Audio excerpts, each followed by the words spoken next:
Esse é o Circulando, chegando até você aqui de São Paulo, isso mesmo. Estamos aqui na região ao lado da capital, se chama Embu das Artes. E eu vim aqui num lugar muito especial e você vai amar, na Cidade das Abelhas. Vem comigo.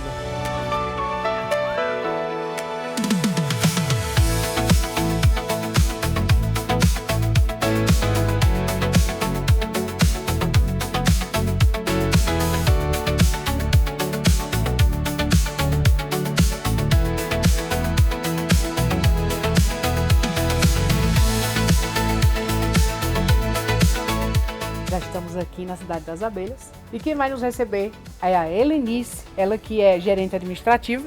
E eu já pergunto para ela, já começa indagando, como que surgiu essa ideia tão linda de um lugar em que você encontra as abelhas, aprende sobre abelha e também aprende sobre mel. Sim, bom dia. Então, a Cidade das Abelhas, ela surgiu há 46 anos, tá?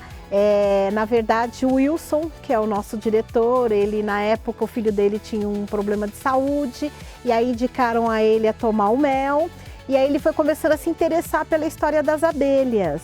E existia uma Cidade das Abelhas em Santa Catarina e aí ele foi até lá conhecer, que foi daí ele teve a ideia de montar a nossa Cidade das Abelhas aqui em São Paulo. E aqui é uma região assim de mata silvestre, né? A gente percebe, tem uns animais aqui pertinho, né? Sim, nós estamos aqui, a nossa área é em torno de mais ou menos 20 mil metros quadrados de área fechada, né? Visitado e fechado.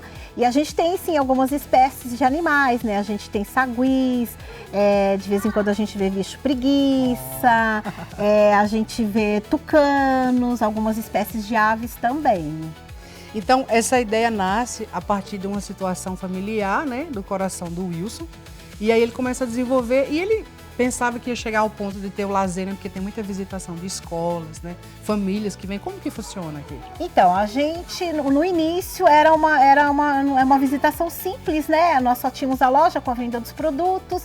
Aí depois algumas escolas começaram a se interessar em conhecer sobre a vida das abelhas. E aí ele foi adquirindo mais conhecimento, né? E aí a gente conseguiu passamos a receber escolas durante a semana. E final de semana é a visita mais de família, né? O público em geral.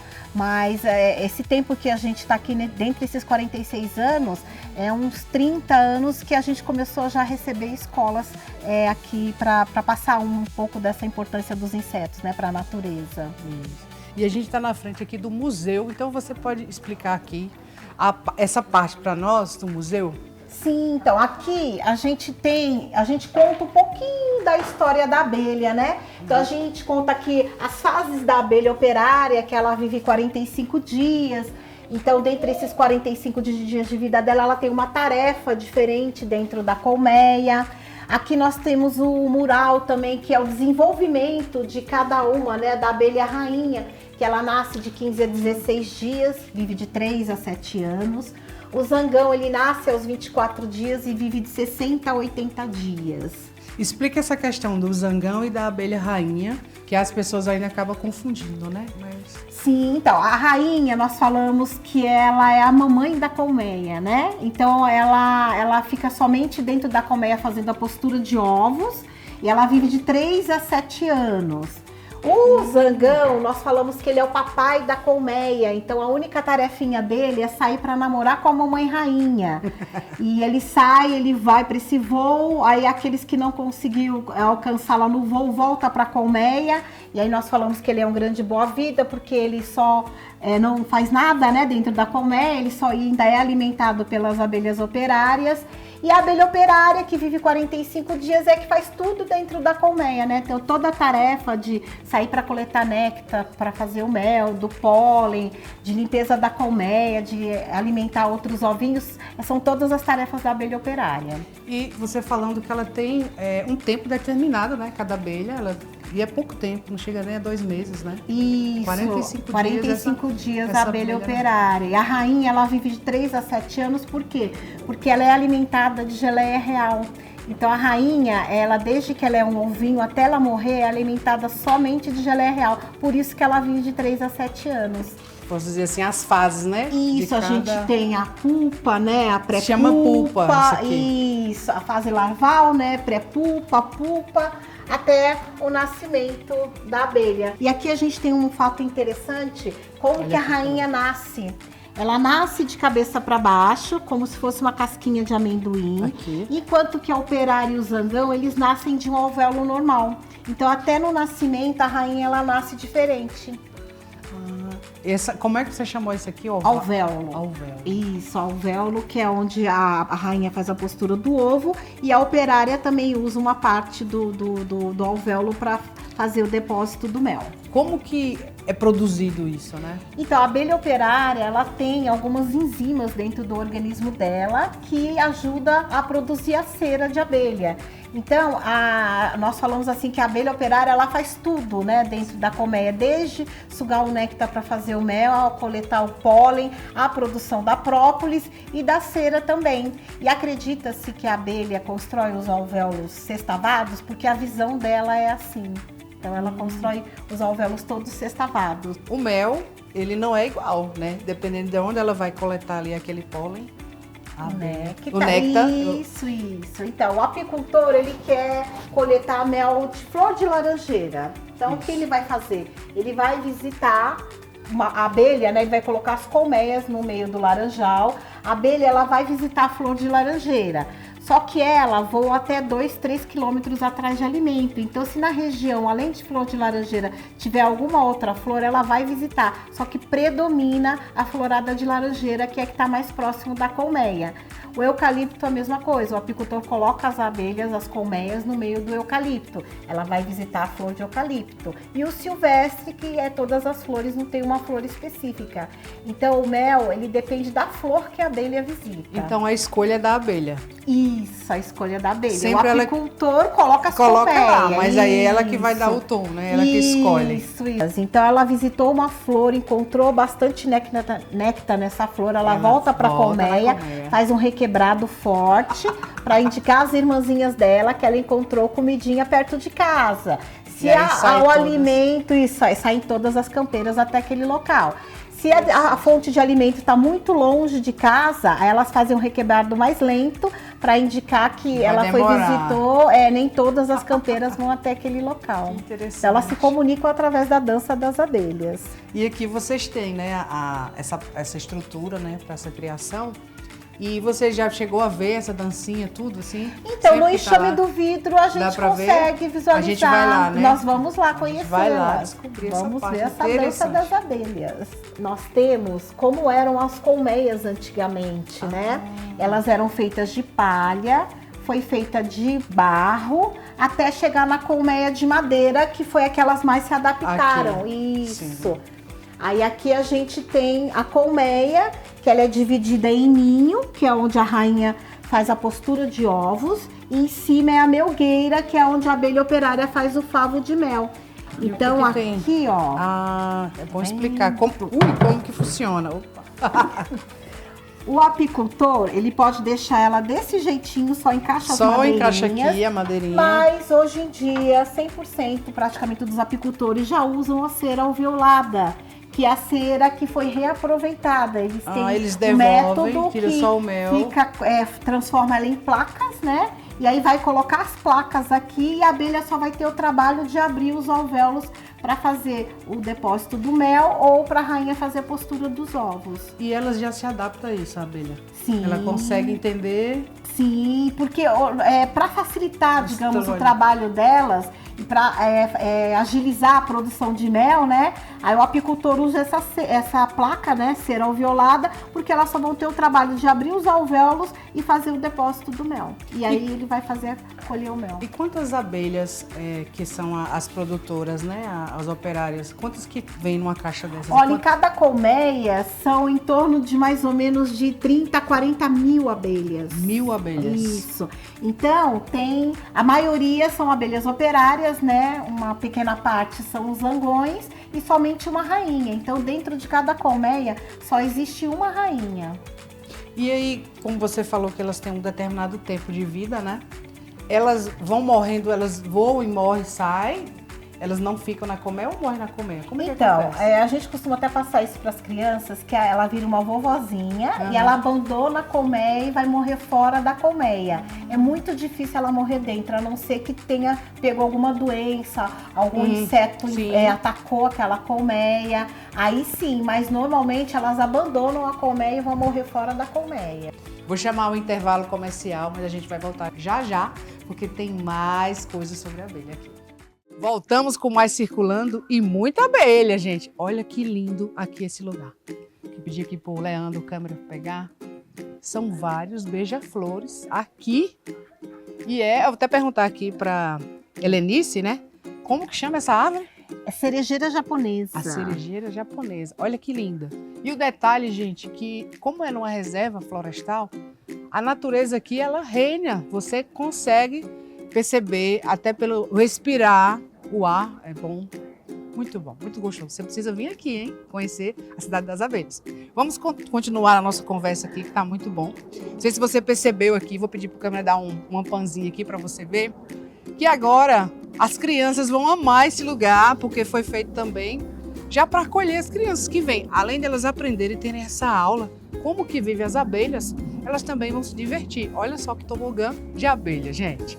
Além deles brincarem, eles também vão tocando nessa realidade de como é esse cultivo das abelhas, né? Sim, sim. Porque eles já vão brincando ali e vai perguntando, né? E aí eu quero saber, tem um monitor, alguém que fica cuidando dessas crianças e explicando como é que funciona? Então, quando nós recebemos escolas durante a semana, nós temos um professor, né, que ele vem exclusivamente para atender as escolas, né? Agora nas férias de julho a gente está tendo esse contato também com as crianças durante a semana, final de semana também eu acompanho, eu tenho outros monitores, né, que acompanham, que contam um pouquinho da história da abelha e depois sai para fazer esse tour que a gente está fazendo agora também. Legal, então vamos fazer o tour, que aí agora a gente vai visitar as abelhas, gente. Vamos lá.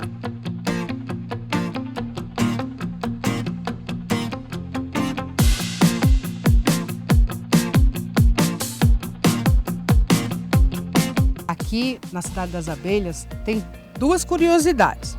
A primeira é que talvez você não sabia, e eu também não sabia, eu descobri que existem abelhas que não têm ferrão. Olha só que legal. E a Helenice vai explicar pra gente como que acontece essa façanha, né? Em que tem as abelhas com ferrão. Todo mundo tem medo, né, gente? A picada de abelha dói pra caramba. Mas aí existem abelhas que não têm ferrão. Então, a abelha sem ferrão, elas são nativas do Brasil, né? A abelha apis, que é aquela com ferrão, ela não é do Brasil. Ela é mestiça, ela é da Europa e da África. Enquanto que a abelha sem ferrão, elas são nativas aqui do Brasil. Então, já temos catalogados pela USP mais de 250 espécies de abelhas sem ferrão no Brasil. Existem muito mais, mas catalogadas nós temos 250 espécies. A mais conhecida popularmente, que nós falamos, que é a abelha jataí, que é aquela que forma aquele caninho de cera. Então ela tem a entradinha dela, é um caninho de cera. E para vocês terem uma ideia, enquanto a abelha jataí produz 500 gramas por ano, a abelha apis produz de 60 a 80 quilos por ano. Então o mel da abelha jataí, ele é um mel mais medicinal. Então não é para você tomar à vontade igual o da abelha apis, né? É só uma colherzinha de café. Ele é um mel mais azedinho, mais ralinho. Ele não é tão denso igual o da apis. E uma curiosidade também, que eu acho que muita gente acha que não é e é, todo mel puro, ele cristaliza, né? Ele açucara. As pessoas têm o mito também de falar que açucarou, virou açúcar, não é puro, é porque né? Alguém botou metade do açúcar, né? Isso, mas não é. O mel puro, ele cristaliza, ele açucara.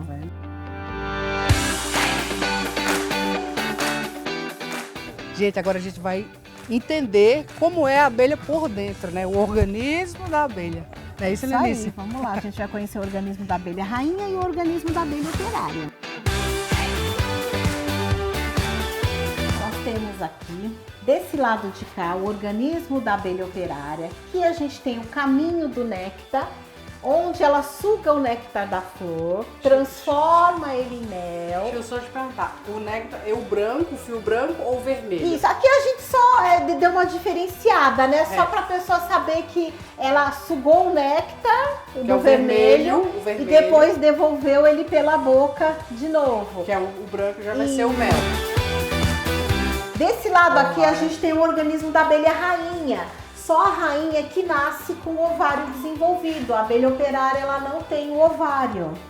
Por isso que ela é mais comprida, né? A abelha rainha, porque ela nasce com o ovário, também, é a produtora, né? Aqui a gente tem uma coisa legal da galerinha conhecer, ó, o ferrão da abelha rainha aqui, ó. E o ferrão da abelha operária. O ferrão da abelha rainha, ele é um ferrão liso, que ela só usa em luta com a concorrente dela. Quando nascem duas dentro da colmeia, elas lutam entre si, a que vencer é que fica sendo a rainha da colmeia.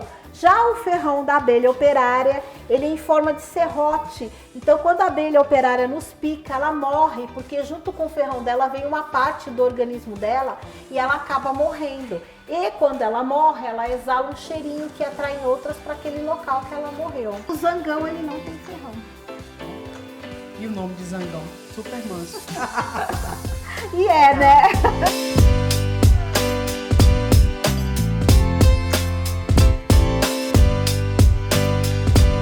A gente agora vai na trilha. Isso, a gente vai passar pela trilha dos dinossauros, né? O que tem a ver a abelha com os dinossauros, né? Porque a abelha, ela já existe há milhões de anos.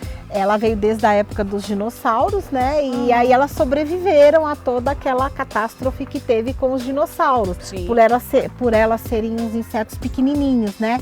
Então aqui na trilha agora a gente vai ver algumas espécies de dinossauros, né? Alguns animais que estão em extinção também. E aí a gente vai chegar até o apiário, onde a gente vai conseguir visualizar elas trabalhando no vidro. Vamos lá. Agora a gente vai passar pelo T-Rex, que ele tem um sensor que vai acionar um barulhão. Atenção. Gente, olha só.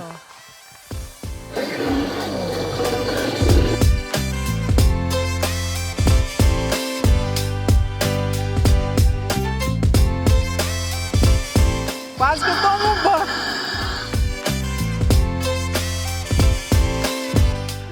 E é uma reserva mesmo, gente. Tá no meio do mato aqui. Isso é São Paulo, hein? Mesmo, Olha que a gente tá em São Paulo, capital. Estamos aqui. Em São Paulo. Em Embu das Artes, fica ali do lado, né? Embu, nós estamos a 7 quilômetros de Embu das Artes. Estamos a 7 quilômetros. Ela pertence a Cotia já. A Cotia, já é Cotia. Já é Cotia já. Ainda nesse caminho gostoso aqui, nessa caminhada na Cidade das Abelhas, vamos agora ao apiário, onde ficam as abelhinhas. Aqui a gente tem em média de mais ou menos umas 15, 16 colmeias. Nem todas as caixas têm abelhas. Por quê? Porque como nós recebemos visitação, a abelha ela não gosta de muito barulho, então elas podem querer atacar as pessoas. Então a gente transferiu a maior parte das nossas colmeias para o interior de São Paulo, que a nossa produção de mel vem de lá. E aqui a gente ficou com esse apiário de visitação. Então a gente tem aqui algumas colmeias para poder passar para as pessoas, né? Como que é a vida delas. Cada casinha tem cores, né, diferentes, porque a abelha rainha, elas se identificam pelo cheiro. Então, cada família tem o seu cheirinho característico. Então, a casinha amarela tem um cheirinho, a casinha verde tem outro cheirinho. É interessante, né? Porque as abelhas, elas se comunicam pela dança e também pelo cheirinho. Isso. E, Lenice, agora a gente chegou na parte que todo mundo quer saber, que todo mundo quer ver mesmo. O que é o enxame no vidro? Vamos ver? Então, vamos lá. Nossa! Olha só, aqui são 90%, praticamente 100% são abelhinhas operárias. Olha o rebolation, o requebrado que eu falei pra você. Aqui ela tá avisando pra elas que tem o néctar pra ir pegar, tem comidinha. Aqui perto, isso. Aqui, ó, já é o favo de mel, ó. Certo. Já tá completo. Aí a gente fala que é um favo que tá operculado, quer dizer, elas encheram os alvéolos de mel e elas cobriram com essa camada fina de cera.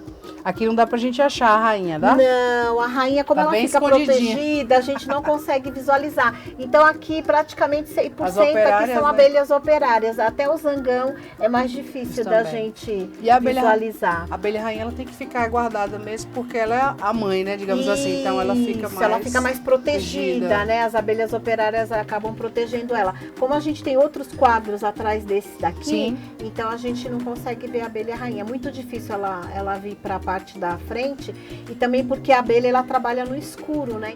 Pessoal, agora eu tô com o seu Wilson, ele que, posso dizer assim, idealizador, né? Nasceu também do coração da sua mãe, né? Isso, a Vera. claro. E aí tem essa continuidade. E eu queria saber como que é para o senhor ver, né? Que já tem mais de 40 anos, que vai seguindo essa ideia e vai dando certo. É verdade. Aqui era uma área muito grande, né? E papai fez todo o uso capião de toda a região aqui e recebeu essa área em pagamento. E por ser uma área de mananciais, então é uma área que tem limitação, né? De prédio, de construção. E aí então nós fomos procurar alguma coisa nesse sentido para envolver a natureza junto com essa área de 100 mil metros quadrados. E aí então ficamos envolvidos e apaixonados pelas abelhas. E aí resolvemos fazer então um parque com a transmissão de toda a mensagem da importância das abelhas.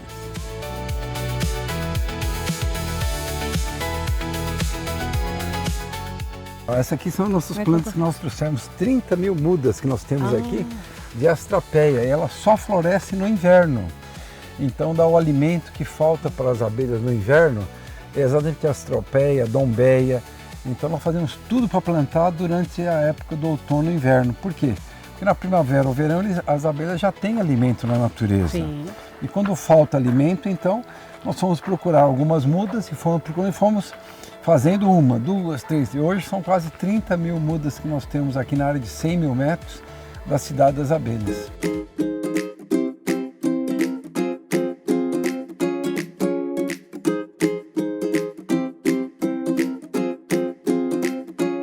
Queria que o senhor falasse para as pessoas de casa como que é o coração do seu Wilson em ver que hoje é um lugar tão conhecido, né, visitado pelas crianças. Quando o senhor vê que uma criança ela entende que tem que cuidar das abelhas, cuidar da natureza para essas abelhas terem mais tempo de vida e existência, o que é que o senhor pode falar para as pessoas de casa? Olha, eu acho que o importante é desmistificar o caso da abelha, que a abelha ela ataca, ela é feroz. A abelha ela é defensiva. Ela só ataca quando atacada. Então nós sempre falamos que a abelha não faz mal, a abelha faz mel. E isso é muito importante transmitir, principalmente para a nova geração, as crianças, a importância que as abelhas trazem para o ser humano. Uma ideia, se não tivermos as abelhas no mundo, em menos de 3 anos o homem não subsiste, porque a abelha ela só poliniza vegetais, plantas, legumes. Então, a importância da abelha nesse mundo é muito importante. E além de tudo, ela dá os produtos dela, né, que é pouco usado no Brasil, vou te contar. Porque no Brasil nós temos aí uma pesquisa que mostra que o brasileiro ele consome poucas gramas, vamos dizer assim, de mel, quando na Alemanha são quilos e quilos por pessoa pelo hábito. Por quê? Porque o mel é um super alimento. Não é verdade? Para ter uma ideia, papai está com 99 anos agora, completando 99 anos, vem sempre aqui, é advogado ativo, joga tênis e ele consome muito mel, muito pólen, muito própolis, geleia real. Eu acho que o produto das abelhas ele é importante também para o ser humano e o brasileiro precisa consumir mais os produtos e saber da força da natureza das abelhas para a sua saúde. E esse foi o Circulando, aqui na Cidade das Abelhas, e eu aguardo você no próximo domingo em um lugar especial aqui da capital São Paulo. Até mais e obrigada a você que é sócio, que mantém esse sistema no ar. Canção Nova vive da sua doação. Então, muito obrigada e aguardo você, se Deus quiser. Até mais.